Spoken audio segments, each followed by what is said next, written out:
लो भाई बब्बन, बन गई तस्वीर। जरा देखकर बताओ कैसी बनी है।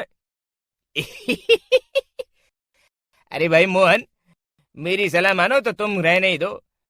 एक पेंटर बनना तुम्हारे बस की बात नहीं है। हाँ, तुमने सही कहा। मुझे भी कुछ ऐसा लगता है। खैर, आज शाम की गाड़ी से मैं शहर वापस जा रहा हूँ। कुछ जरूरी काम आ गया है। शहर से वापस आने के बाद तुमसे मिलता हूँ। मोहन अपने घर के दरवाजे पर ताला लगा देता है और वहां से चला जाता है। फिर उसी रात अचानक तेज हवाएं चलने लगती हैं। चारों तरफ डरावना माहौल बन जाता है। तभी मोहन की बनाई हुई पेंटिंग की वो औरत एक खतरनाक चुड़ैल में बदल जाती है और पेंटिंग से बाहर आ जाती है।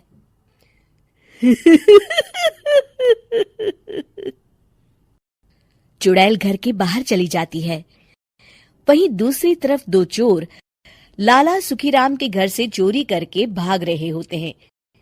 दोनों भागते भागते गांव के चौराहे के पास पहुंच जाते हैं। तभी अचानक वो चुड़ैल उन दोनों के सामने आ जाती है।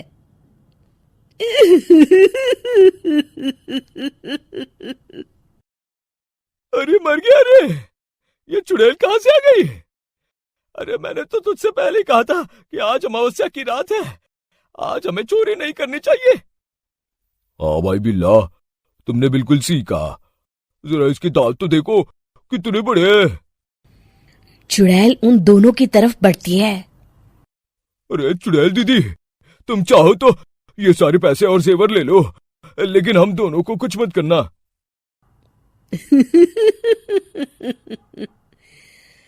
पैसे और जेवर के लालच में तुम इंसान बिकते हो, हम चुड़ैल नहीं। तभी चुड़ैल उन दोनों चोरों को पुतले बना देती है।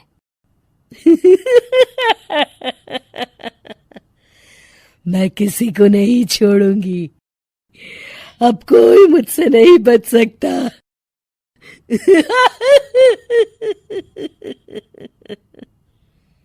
चुड़ैल अपने अगले शिकार की खोज में वहां से चली जाती है। गांव की दूसरी ओर जाने पर चुड़ैल को हरिया, बिरजू और बब्बन दिखाई देते हैं। आज संडे है। आज कपिल शर्मा शो देखने का दिन है। जोर से बोलो। आज संडे है। मैंने नहीं सुना। आज संडे है। आज कपिल शर्मा देखने का दिन है। हाँ, ये हुई ना बात। अरे ये कपिल शर्मा कौन है जो ये लोग उसे देखने के लिए इतने उतावले हुए जा रहे हैं? खैर, मुझे क्या, मैं अभी इन दोनों को मजा चखाती हूँ। चुड़ैल तेजी से उड़कर उन तीनों के सामने आकर खड़ी हो जाती है।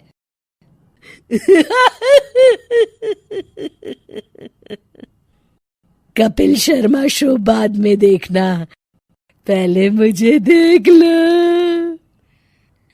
बब्बन चुड़ैल को देखते ही पहचान जाता है। अरे ये तो तस्वीर वाली औरत के जैसी दिख रही है। मुझे अभी नहीं मरना है। अरे भागो रे! तीनों वहां से भाग खड़े होते हैं। बब्बन तो किसी तरह अपनी जान बचाकर वहां से भाग जाता है, लेकिन हरिया और बिरजू को चुड़ैल पकड़ लेती है और उन्हें पुतला बना देती है। फिर चुड़ैल बब्बन को पकड़ने के लिए उसका पीछा करती है, लेकिन बब्बन उसे कहीं नहीं दिखाई देता। अरे वो मोटा तो बड़ा तेज भागता है, शायद उस तरफ गया होगा। बब्बन एक दीवार के पीछे छुपकर बैठ जाता है और चुड़ैल उसके सामने से आगे निकल जाती है। बाल बाल बच गया। अगली सुबह बब्बन सभी गांव वालों को सारी बात बता देता है।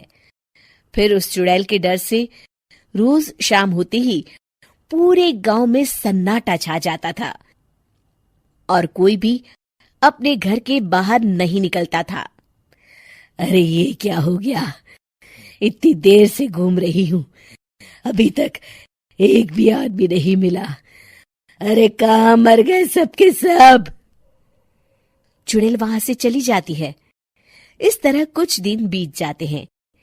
फिर एक दिन मोहन गांव वापस आता है।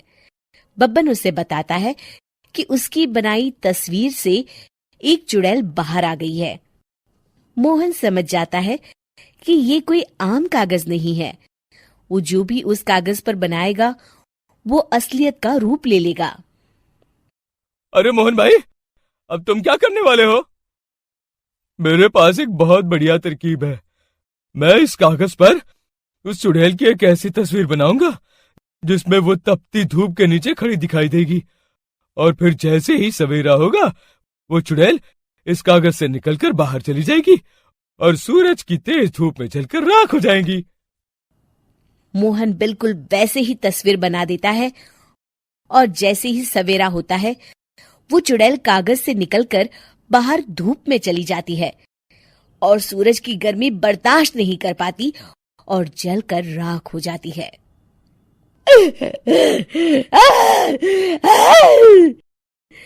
ये मुझे क्या हो रहा है? मैं सूरज की रोशनी बर्दाश्त नहीं कर सकती। मेरा पूरा शरीर जल रहा है। और इस तरह चुड़ैल के जलते ही पुतले बने सभी लोग पहले की तरह इंसान बन जाते हैं।